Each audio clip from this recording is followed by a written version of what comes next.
Bismillah ar-Rahman ar-Rahim. Alhamdulillah wassalatu wassalamu ala Nabi al-Kareem. Assalamu alaikum wa rahmatullah. Jazakallah khair for everyone who came today for the second lesson. So I just wanted to basically begin with a recap from lesson one. So obviously maybe some of those were not here, and also those that were here. It's a bit of a revision. So obviously discussed a number of points. So first of all, so this it's mentioned on your slide number 2. So obviously trade initially was historically in currency, and it's been using different currencies, but the currencies had an intrinsic gold or silver value, right? So that currency in itself was either made of gold or silver. So that was one of the most important points that we covered.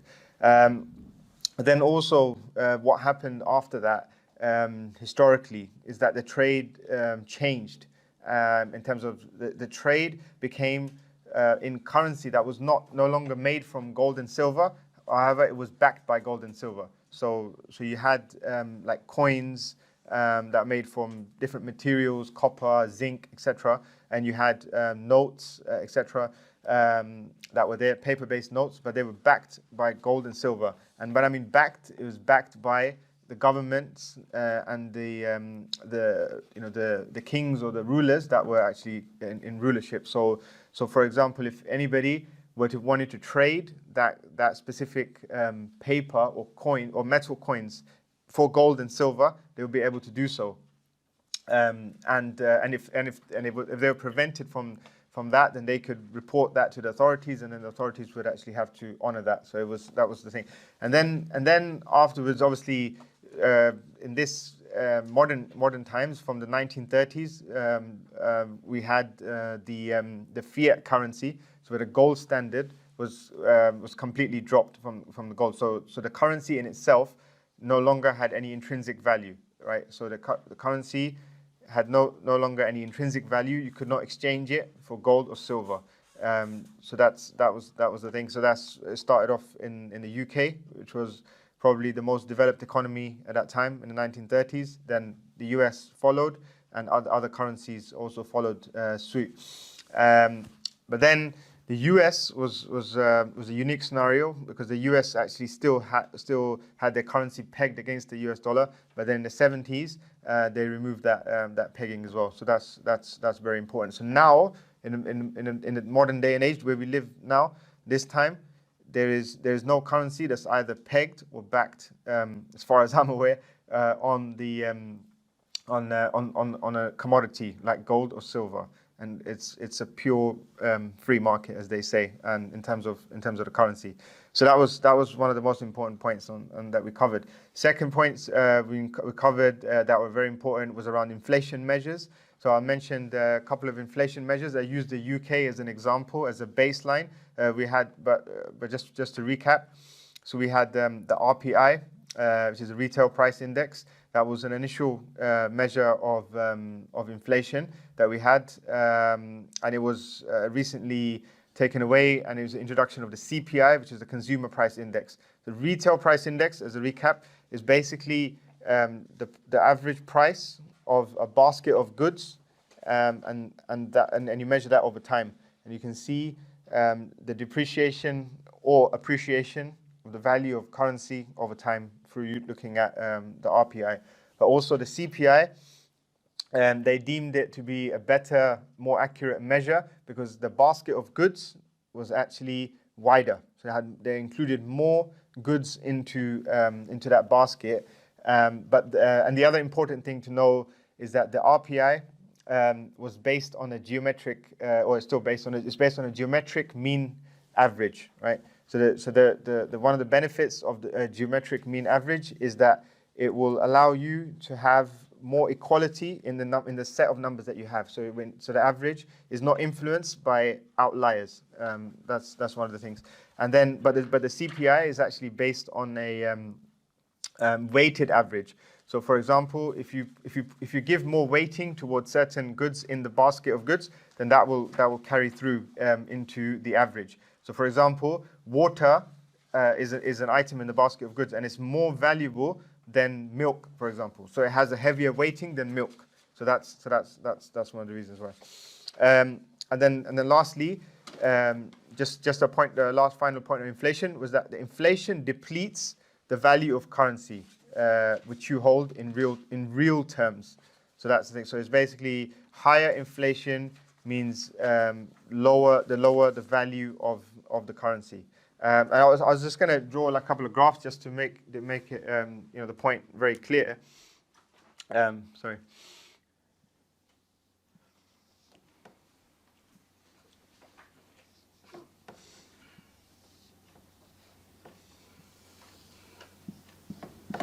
So this is the first graph, just so kind of puts the point I was trying to make into perspective, right? So if you have, like, obviously this is the price, this is the value, and you have time. So if you measure inflation over time, it increases. Generally speaking, it increases. And if you see that increase between one time period and the last time period, like last time we looked at July 2020 and August 2021 as like a 1 year time period, right? So if you look at that time period, inflation in the UK kind of increased, it's about like around 5%. So if we look at that, and then if you look at wage, so this line represents wage. So if your wage remains the same and the value of the inflation goes up, then your wage value in real terms is worth less as time goes on. So therefore, what the best in terms of practical perspective would be to lower the amount of cash that you hold as time goes on, because inflation goes up. Yeah. So that's one of the examples that we had. Does that one make sense? Is there any questions on that? Yeah. Okay. And the other thing is the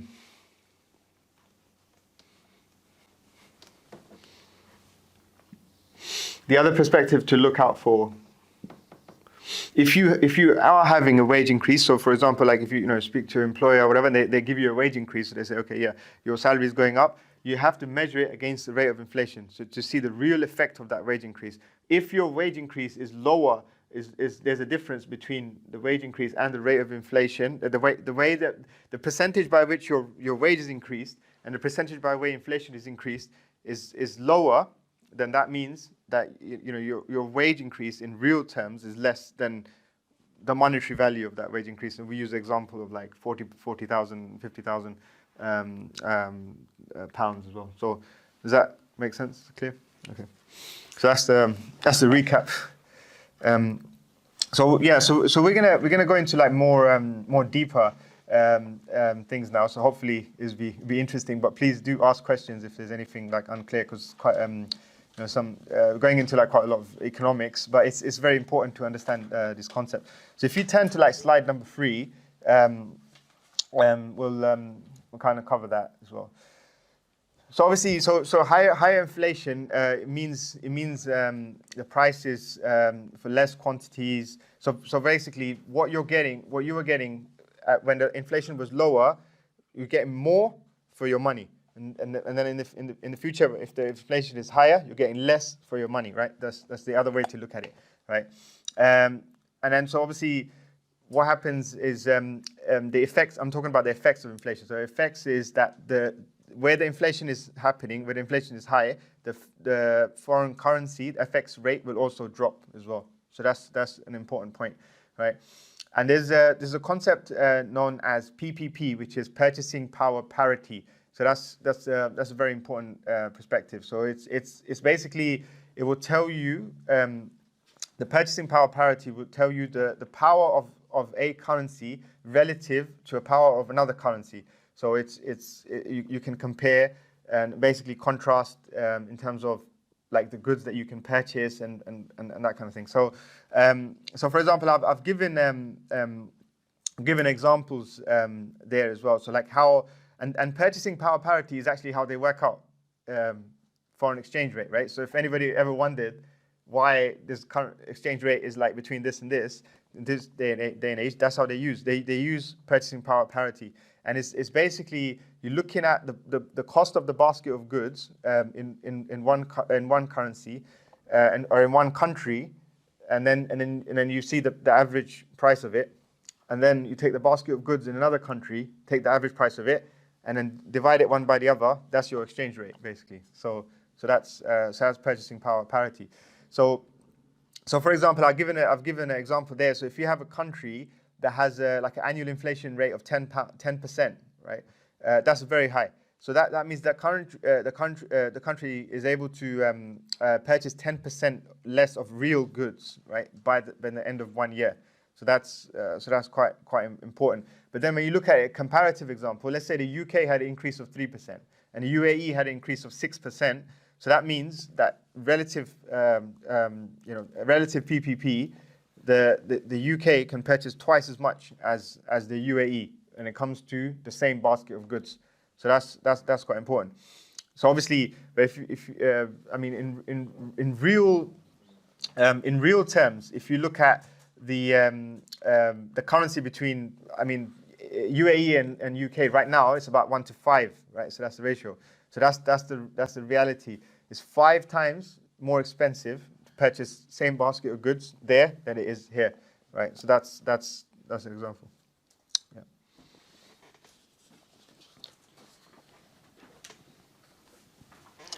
Does that make sense? PPP. Any questions on that? Yeah. It looks like sort of globalization, or I don't know, like new world order, like everything has to be in the same direction.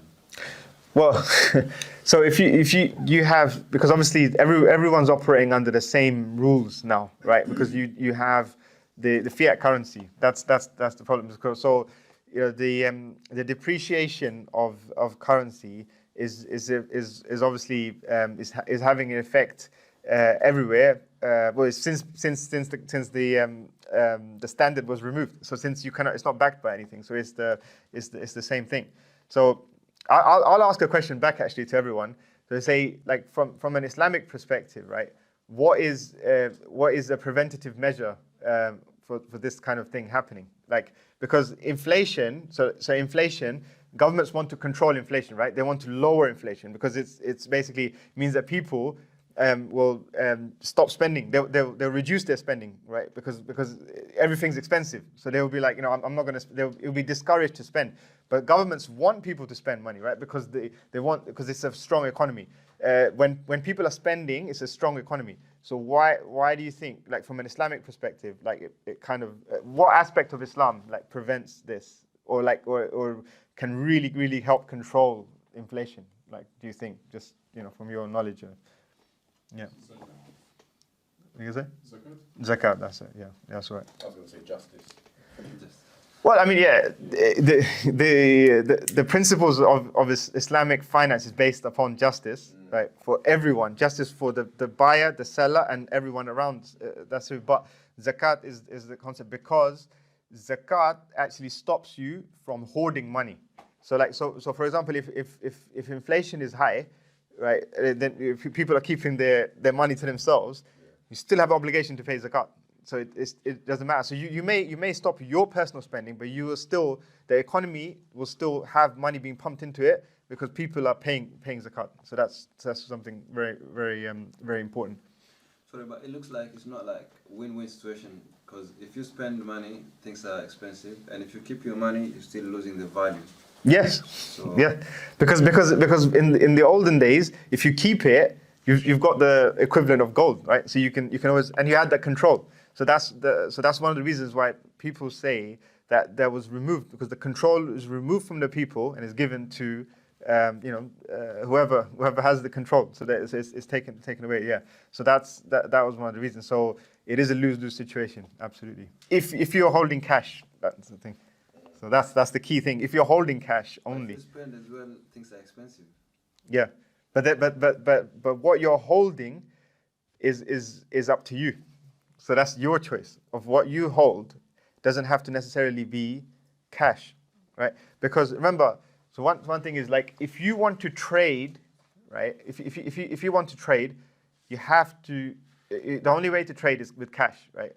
You can find your neighbor or something might buy your barbecue off you or your laptop or something and swap it for something else. But that doesn't happen in commonality. The only way to trade is with cash. So if you want to buy stuff, you need cash. But if you want to save and grow money, it doesn't necessarily have to be in cash. You can hold other other assets. Yeah, question. Yeah. So this purchasing power parity, it's all about the idea that if I've got British pounds, for example, and I go to, say, Dubai, then for the same basket of goods, I either spend more of their currency or less of their currency. That the idea behind Yeah. The idea. Okay. So the idea behind it is obviously the exchange rate. So obviously how much you're exchanging your pounds for dirhams. So that's and like but the thing is the considerations. Like you mean from a from perspective of like how it can affect you, or like you're asking just like what the theory is. Is that the reason why? Yeah. That's the reason why. So it's basically used to determine how much something like the basket of goods, how much it costs in different countries, and to see the difference between, and they use that to give indication of like economic indicators like poverty. Like if the cost of goods and hyperinflation like you had in Zimbabwe, you've got in Iraq right now, crazy levels of inflation where you're paying hundreds and thousands of currency to buy a bread or something like that. So that's how they use it. So they look at purchasing power parity is used to look at living standards, and because obviously the basket of goods contains cost of hospital care and all that kind of stuff. So it's all of that combined. So yeah, that's it. Okay, so if you go to the next slide number 4, it kind of basically covers the key considerations. It kind of leads on from the question that you posed around like why do we use it, right? So for example, I've put it in point form that I can explain some of the stuff. So like wage increase relative to inflation increases. So obviously you have to look at your wage increase relative to inflation increases, but not necessarily in the country that you are earning your wage. Okay, so for example, if you're earning your wage in the UK and the inflation went up, right, as we showed in the example, but it's not necessarily went up in another country, right? So in another country, the pound is still more powerful, right? And you still have the ability. So if you have the ability, and obviously everyone's personal circumstance is different, but if you have the ability, you can look at opportunities abroad to purchase things if you have the need to purchase things. Yeah, so does that make sense? So it's like you're trading, but instead of trading locally, you're trading like internationally to take advantage of the currency differential. Yeah. So like I said, where to buy goods for personal consumption. So personal consumption goods are obviously will increase in price depending on inflation, and you have to look at the purchasing power parity between different countries, and then that way you can analyze where to buy things, right? So obviously, but you're not gonna buy like a bottle of water from like Denmark or something, like if it's cheaper there. But like I'm talking about like you have to evaluate like how long it takes for the good to arrive, how much of it that you need, how important is it to you. And then, so you have to create your own basket of goods. That's essentially what I'm saying. You have to create your own basket of goods, like for your own personal circumstances, and then determine the importance of the good, weight it, and then look at the rate of inflation, look at the rate of inflation in another country, and work out where to purchase the good from, right? So it's also for personal usage, but also for business, right? So we have people obviously trading in products and stuff that are they're produced in another country, but they're sold in another country for more expensive because the raw material cost is much less. So that's the thing. So that's number 2. The third point, obviously, is I've put there's consideration for people wanting to make hijrah, right? Because I hear a lot of brothers ask them, I want to make hijrah, but they never considered these kind of points. But you should consider the points. So you have to look at, like I mentioned, graphs. You look at the historical rates of inflation, right, on the country that you are in and the country that you are wanting to make hijrah to, or whatever the countries are you want to make hijrah to. You have to look at it. Obviously, the historical rate of inflation is not an indicator for like the future, right? Because nobody knows what's going to happen in the future, and especially what happened during this time in coronavirus and all that kind of stuff. It's a very unique situation, but there are certain indicators that can if you look at the past, is a good indicator for the future. As they say, like history often repeats itself. Yeah, so that's something common. So you should try to look at, like, for example, like wars happen. There's market crashes happen. All of these kind of things affect the rate of inflation. So if you have to look at and also like relationship between two countries as well. If there's trade relationships, if two countries don't have trade relationship, then there's going to be very high import taxes, export taxes, and all that kind of stuff. I'll get into that kind of stuff, but essentially, it's a key consideration if you want to make hijrah, right? So that's also very important, right? And hijrah, for anyone who doesn't know, Arabic is migration from one land to another land, right? So does that make sense? Maybe I'm talking a bit fast, so I just want to make sure. Yeah.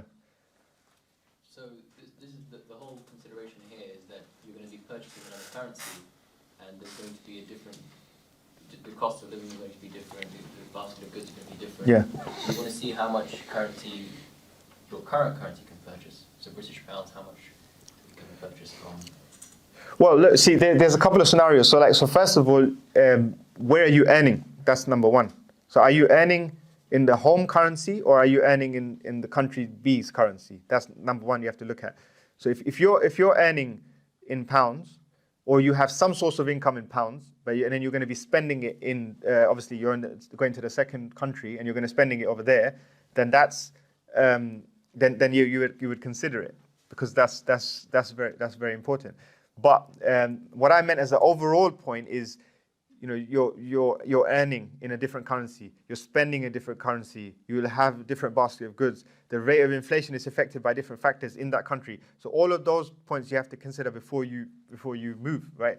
Obviously, there's other things you have to think about, but I'm just talking purely from a financial perspective. So yeah, those are the things. So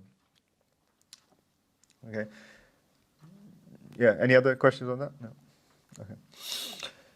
So obviously I've put the fourth point there. So if you're operating a business, where you source your goods from, where you sell your goods, right? So that's the thing. So obviously,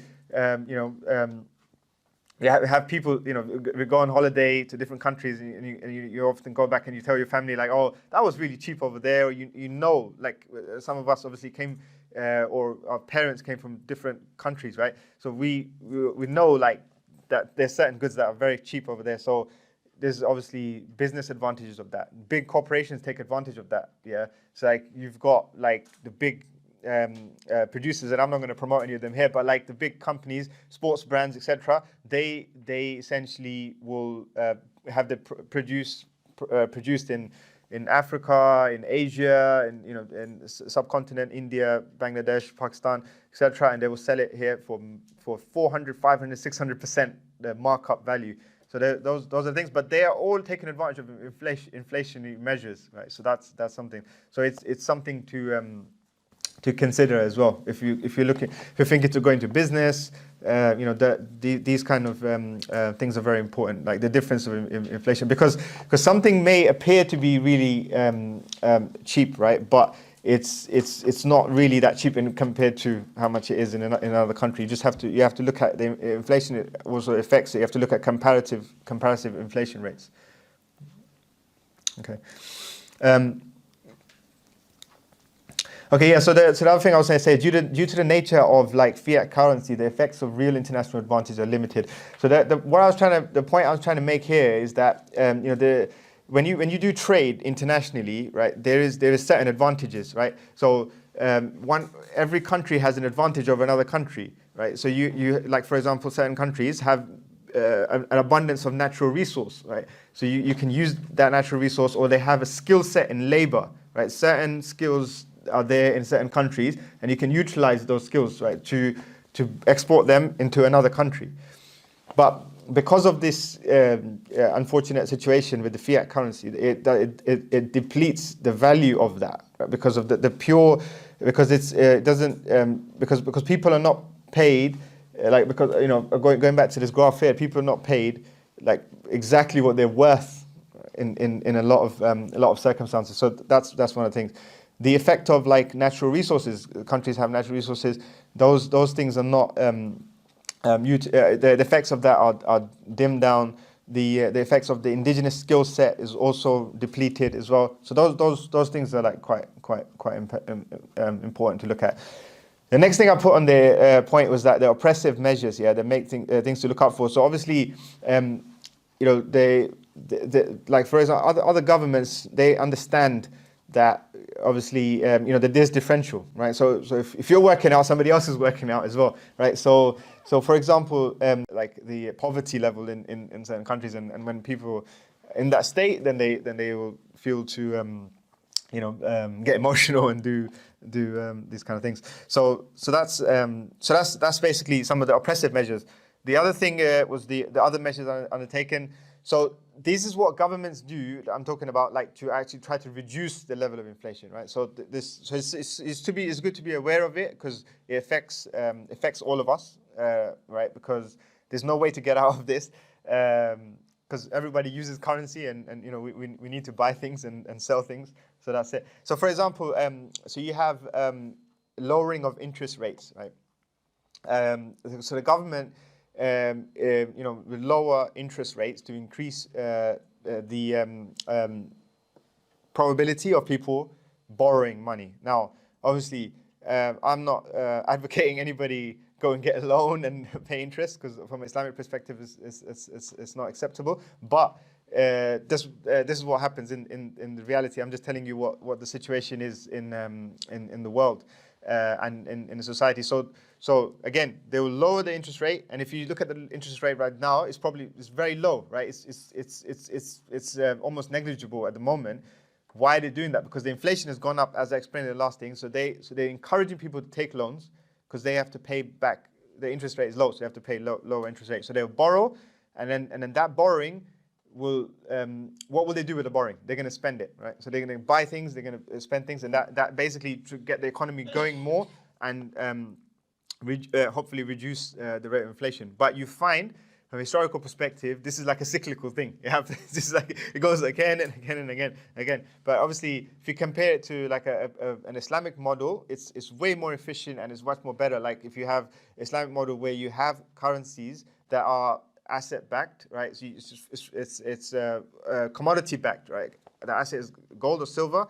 And you have everyone's paying zakat. The right amount of zakat is calculated correctly and is circulating in economy. That's a much more fair model, because that way you don't have these cycles of things. Obviously, there will be things like, there's a war, or there's the famine or natural disasters and stuff like that will cause little fluctuations, but you will not have these kind of cycles that experience in this sort of modern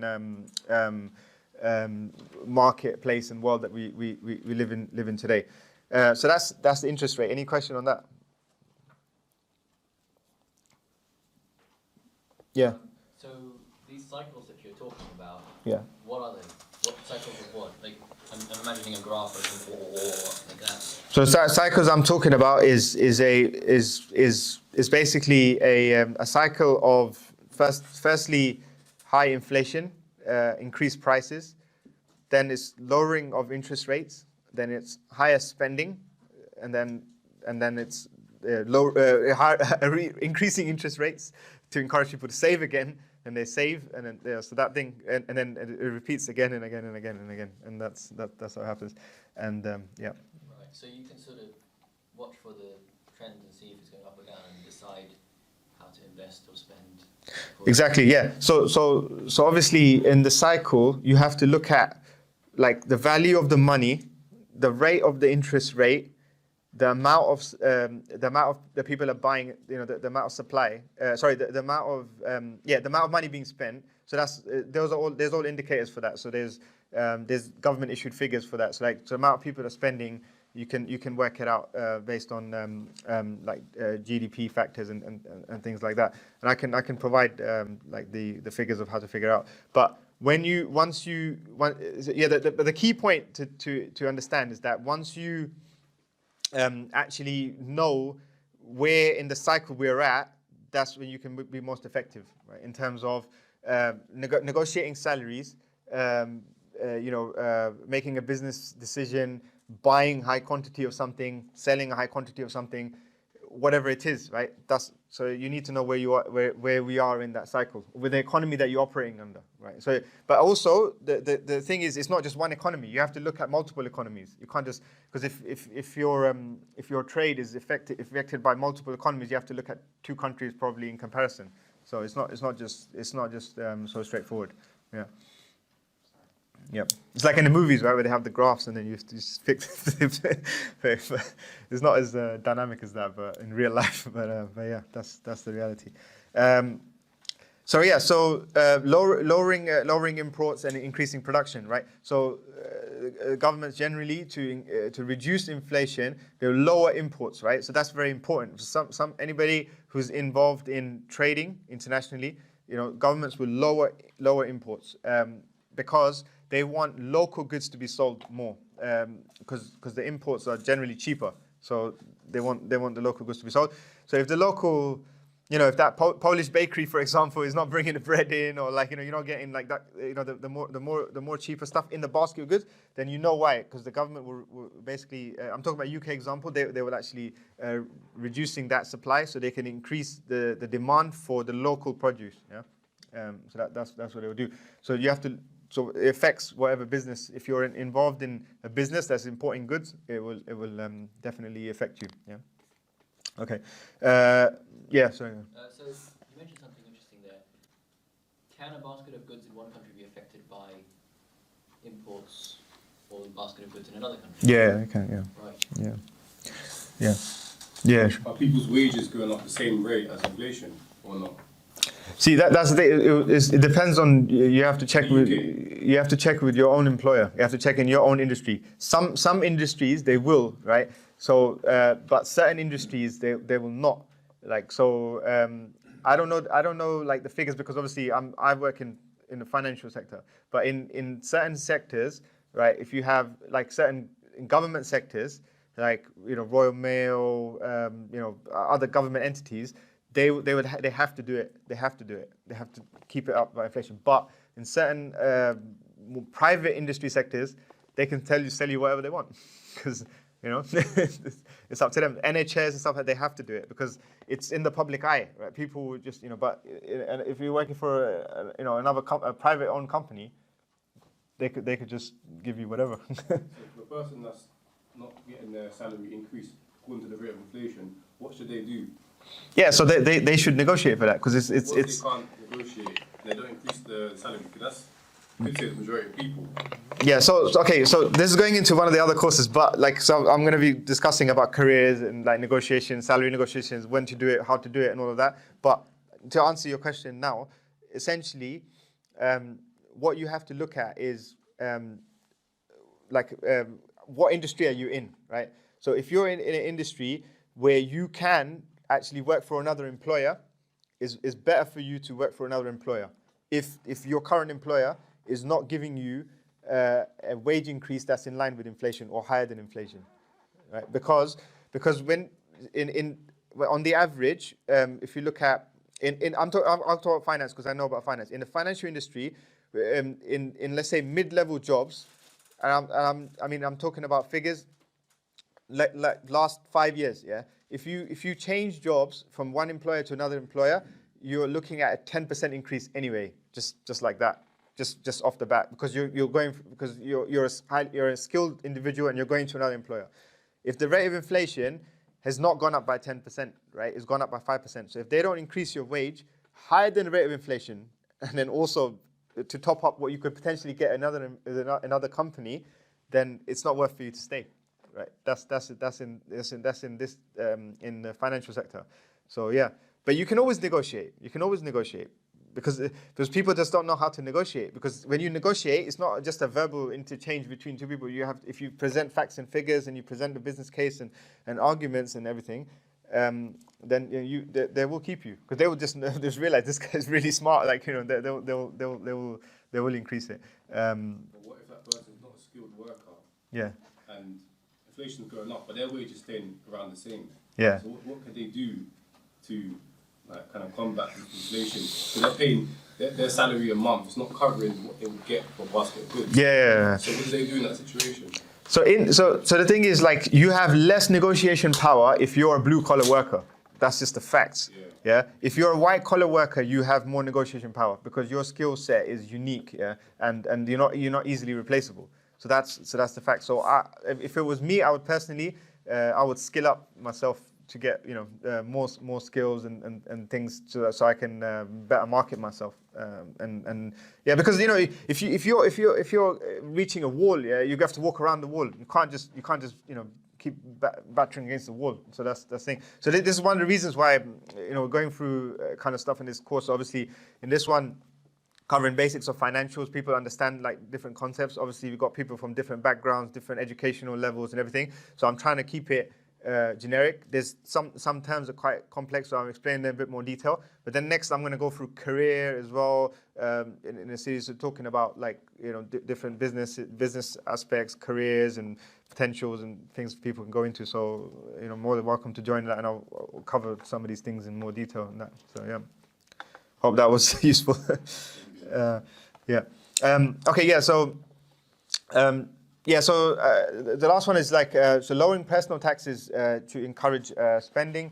So of course, if you have more money, you're going to spend more money, right? So this goes with a concept. I'll explain this later, but it's called marginal propensity to consume. Whereas the more that you earn, the more that you end up spending. It's also psychological, but it's observed in reality. The higher income you have, the more you spend.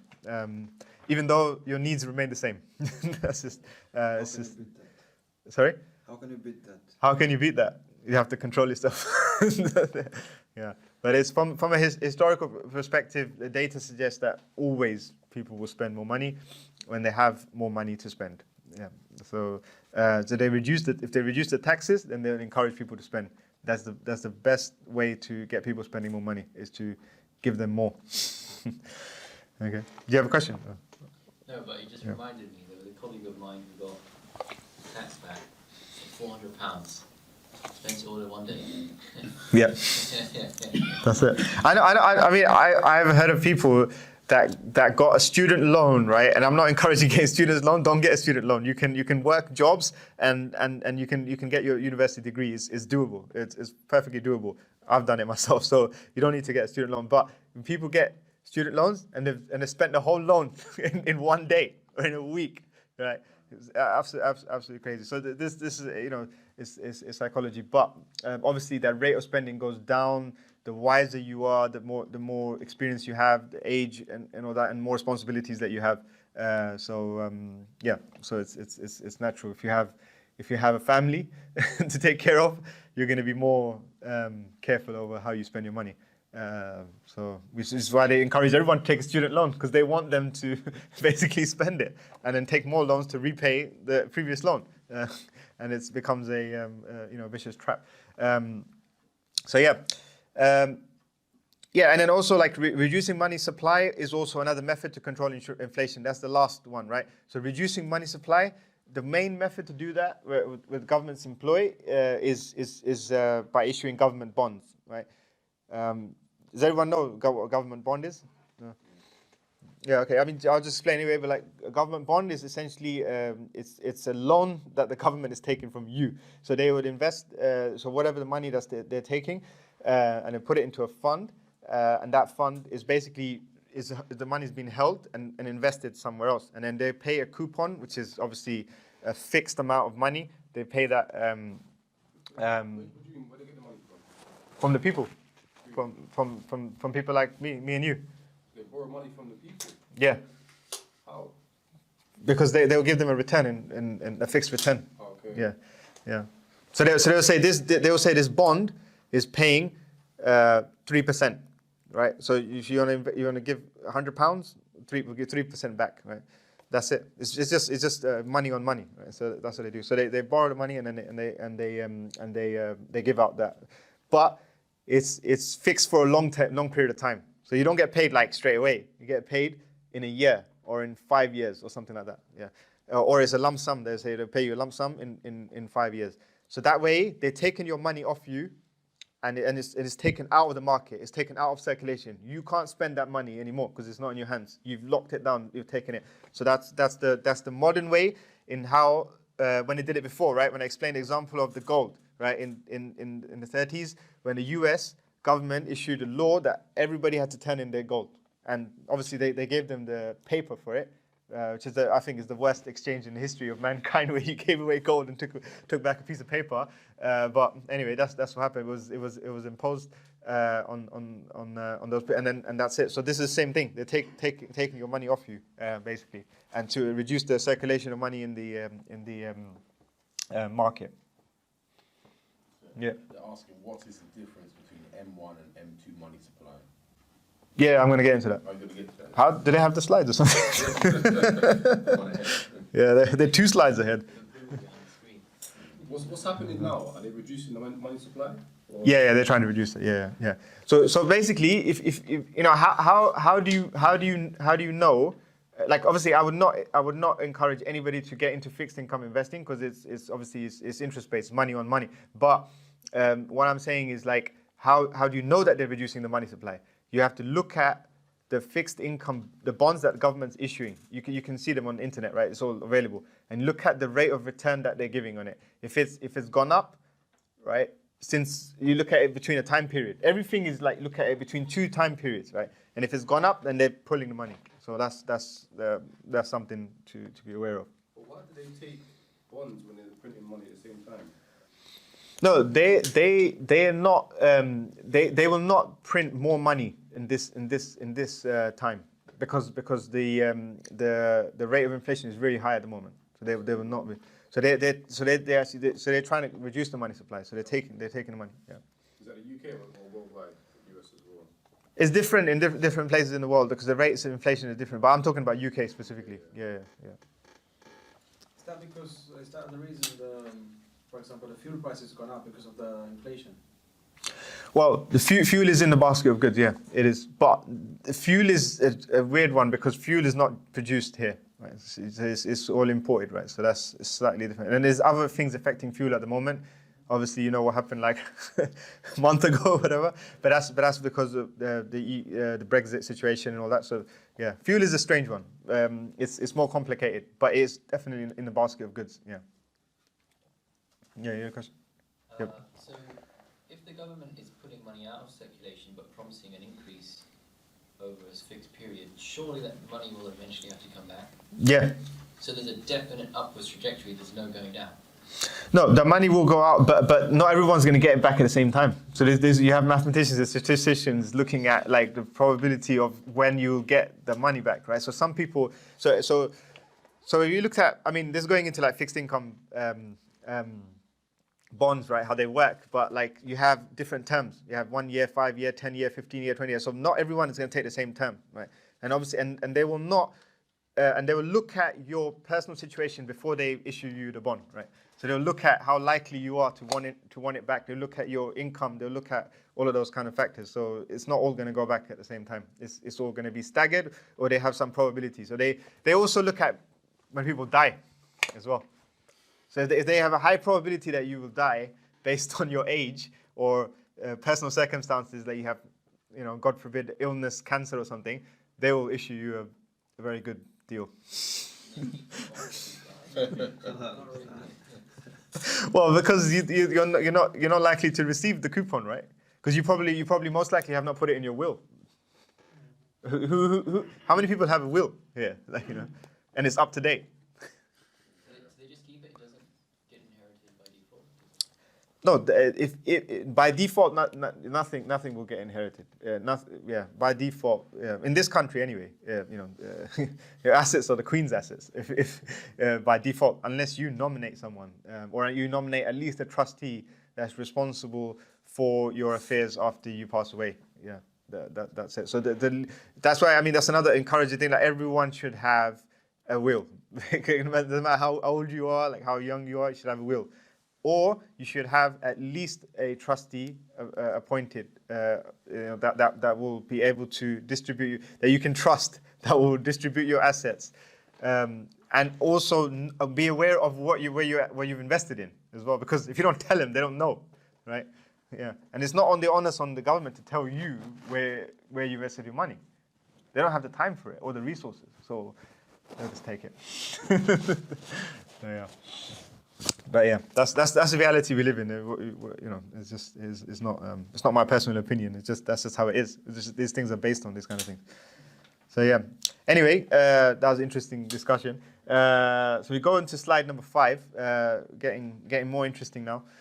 I hope at least everyone's still still awake and focused. Because this is actually some like the kind of crux of what I was talking about today. So we're talking about so this is essentially the money multiplier, right? It's economic theory, macroeconomic theory, which is statistically backed by a lot of evidence, right? So it's a theory, but if you look at it from the numbers work, and that's how they've come up with the theory, based on reverse projection of looking at numbers and looking at the calculation. So essentially what it is, so the money multiplier is basically 1 divided by the 1 divided by R, which is the reserve asset ratio, right? What is the reserve asset ratio? So banks, right, for example, they have a reserve asset ratio. So they will only reserve a certain percentage of the money that they receive. Okay? Banks are not going to hold all your money. Right? So if you deposit £1,000 into the bank, you can't expect that they're holding that £1,000 in a pot somewhere. It's just not happening.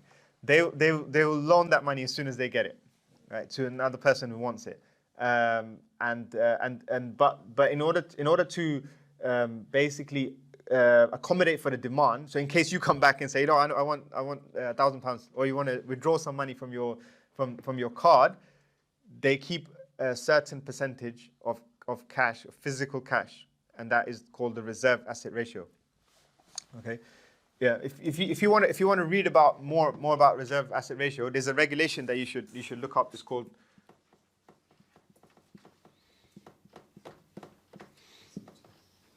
called Basel, yeah, and it's I put 3 there because it's in its 3rd iteration. So it's something that was issued by the Swiss authorities. That's why it's called Basel. But basically, on the looking at financial crises that have happened recently in the last 20 years, they looked at banks were basically keeping nothing or next to nothing in as a reserve. They were lending it all out, and that was what's caused. And when people wanted the deposits, they weren't getting them, and it was causing a lot of seismic issues and causes of financial crisis and things like that. So they've introduced certain laws and certain restrictions on different asset classes and how much percentage banks need to hold at a certain point in time. And that's a regulatory requirement. But the purpose of the example that I've got there is a very simple example. So for example, if you look at a table that I've got there, right, it kind of shows you a working example of this. So in the economy, if you have someone that deposits $50, yeah, and then the reserve asset ratio is 10%, then basically what you have £5 that's reserved and £45 is lent out, yeah. And then, so the total that's deposited is 50, right?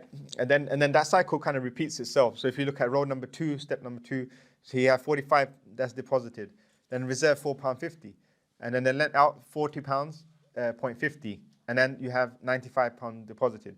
So essentially, so let me just try to hopefully that makes sense. But if I try to draw this out in a visual format, might make more sense.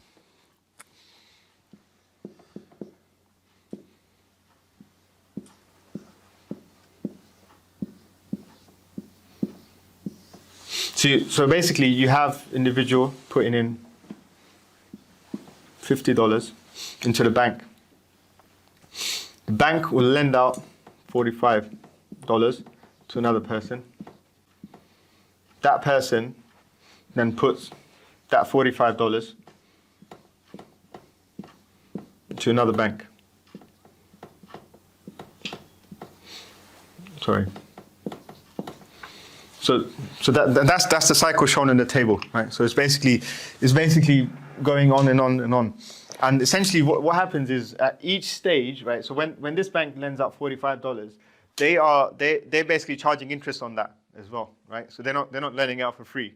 they're charging interest on it. Then when this person then takes that money, then they deposit it into the bank, another bank, they will lend out another, what is it? So they will lend out $40.5. They will keep 10% and they will lend out and then that will also have interest rate on it. So basically, what the mathematical theory shows is that essentially all of this, once you add it up and when you come to the average of the holistic perspective, is basically the money multiplier is 1 over the reserve asset ratio. So if the reserve asset ratio in this example is 10, so it's basically the money multiplier is 1 over R. So it's 1 over 0.1 equals 10. So basically, what it's saying is that the money in circulation, because of this thing happening, is increased by 10 times because of all of the deposits, the reserving, the interest charging, all of that together. So does that make sense? It's crazy, isn't it? There's no real money out there. It's just No. It's just printing and creating and that's it. Yeah. Now you haven't created any value. There's no value being created. But the money supply is increased by 10 times because of that reserve asset ratio. So 10 times over what period? Year or just any period? over any period of time, yeah. Because this measure is independent of time. It just looks at any period of time.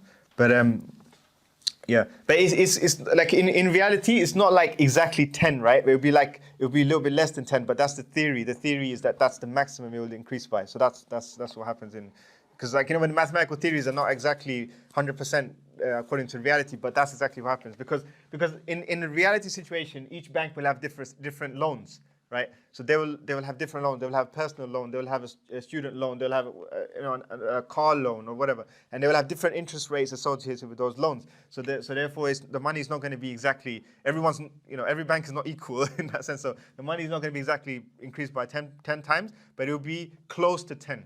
That's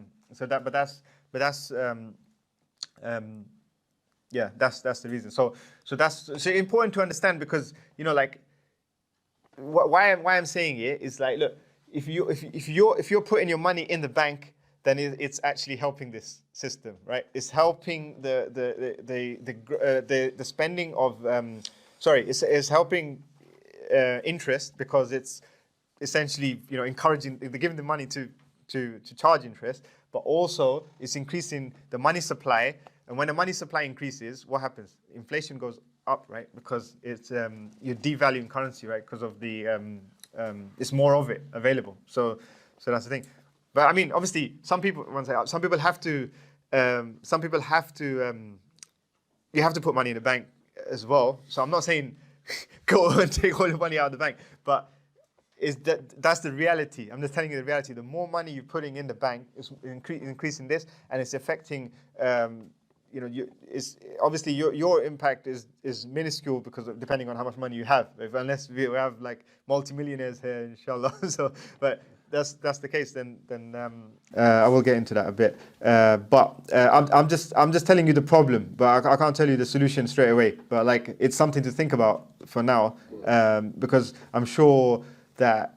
A lot of this we're not aware of it, right? Or you're aware of it to some extent, not to the extent that I've shown. And the thing is, like, what I've explained here is probably like I don't know, and I'm not like praising myself, but it's maybe like 3-4 months of like university economics and stuff what they teach in theory and stuff. But I've tried to summarize it and simplify it as much as possible. But that's what they teach. But anyway, that's the money multiplier.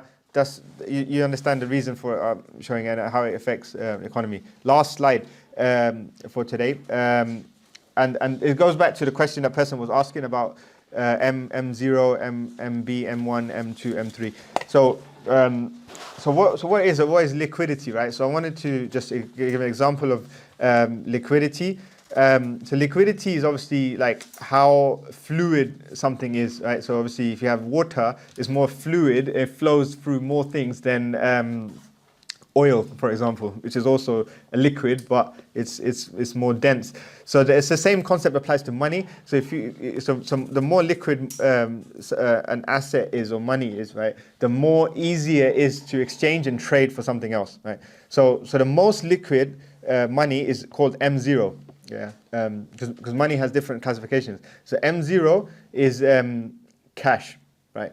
Cash in your hand. That's M0. Yeah. MB is cash in your hand and cash that's in the bank.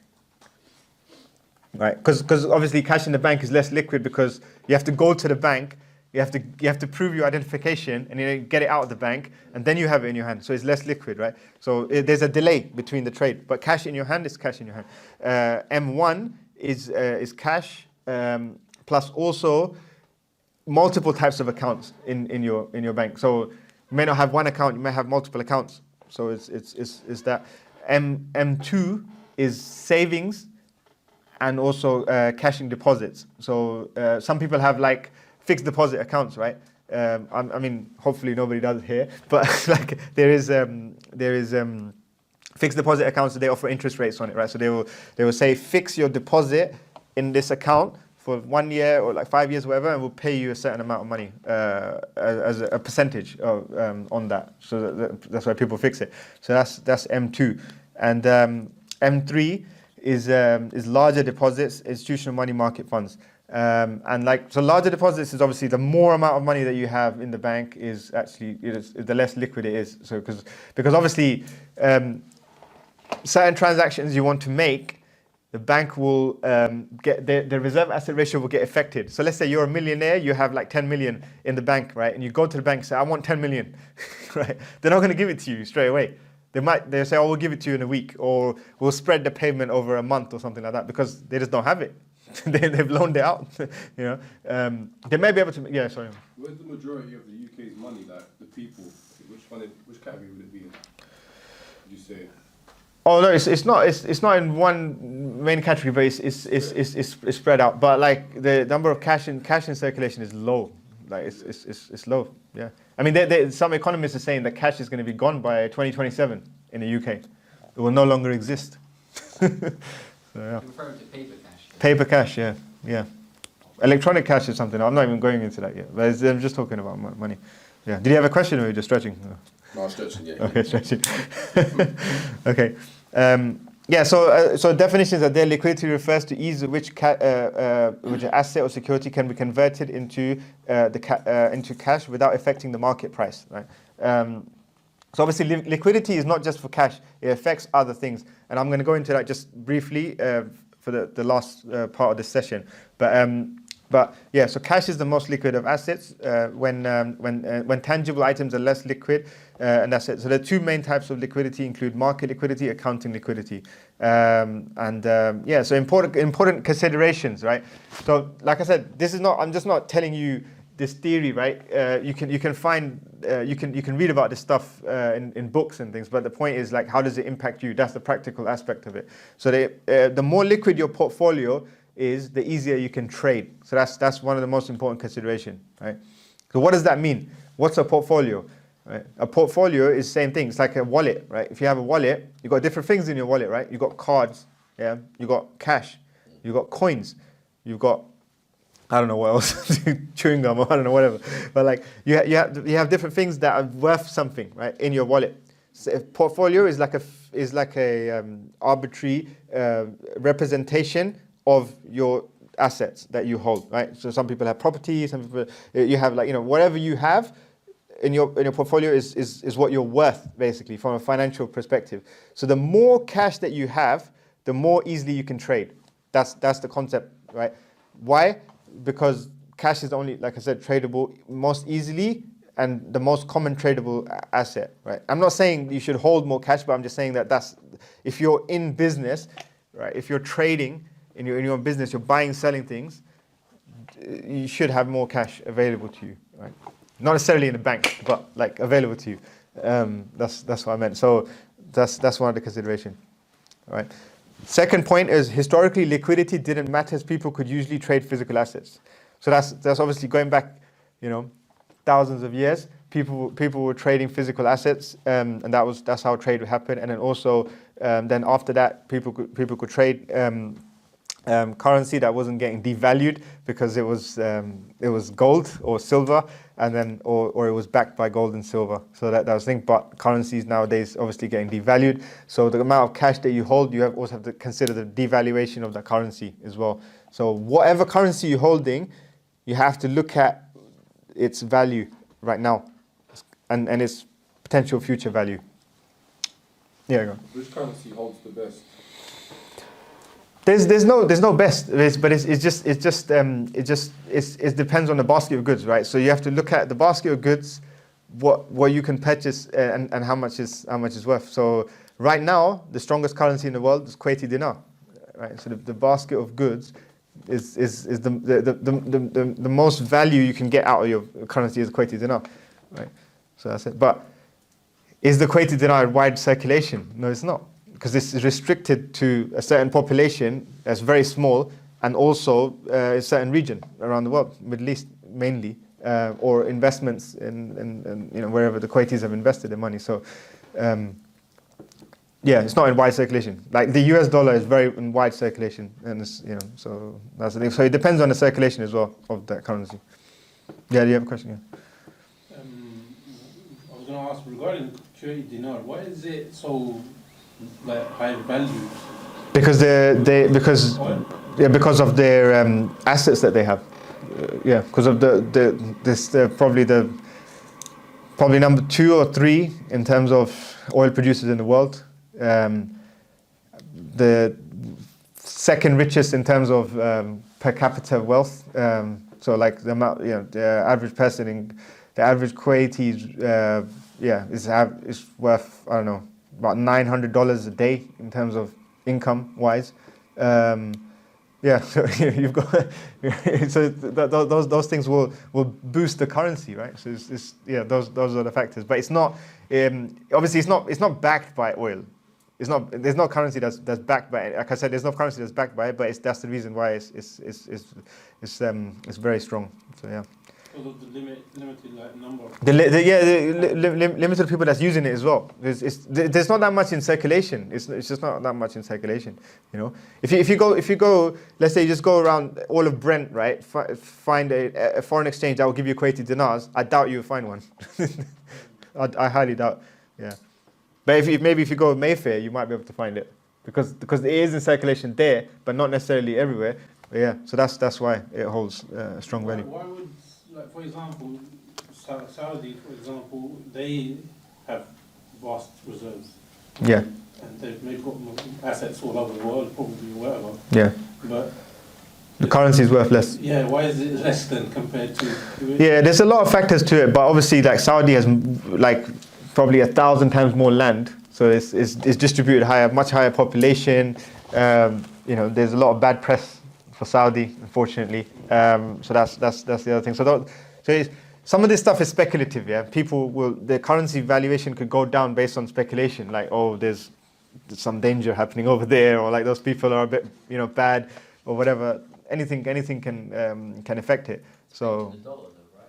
it is pegged to the dollar. Yeah. But yeah, so that also affects it as well, because the pegging of the currency on another currency will affect its value as well. Because the Saudi has so much investments in US and US organizations, and vice versa, that they have to peg their currencies according to each other. So that's the thing. So there's a lot of factors. Yeah, but Kuwait is very isolated in that sense. Right? They don't have their economy is not overly dependent on one factor or a few factors. That's one of the main things. So yeah. But is there anyone who determines these values of the currency, like this should be this or that? Or No. It's to do with, I mentioned earlier, like the PPP. Private equity stock. So private equity is companies that are not publicly traded. Yeah. So yeah, you have companies that are publicly traded on the stock exchange, and you have companies that are not publicly traded, private equity. right? So you, like, for example, Chicken Cottage down the road, as a private entity, you know. So if you want to invest in, I'm not saying Chicken Cottage, but like, you know, any of these, like, you know, Alibaba's or whatever, if you want to invest in that, then obviously you have to speak to the owner. You have to have a private arrangement that I'm going to invest and I'm going to buy shares in your company. So that's private equity. Yeah. Venture capital is like stocks in upcoming companies that are deemed to be high value. So like there might be companies that are coming out, like especially in the technology, right? You have companies like, you know, these apps and things people are developing and stuff that are like, ooh, it's the next big thing. So it's venture capital. People will invest in those companies as well. Real estate is real estate. You have commercial real estate. You have residential real estate. It's just property.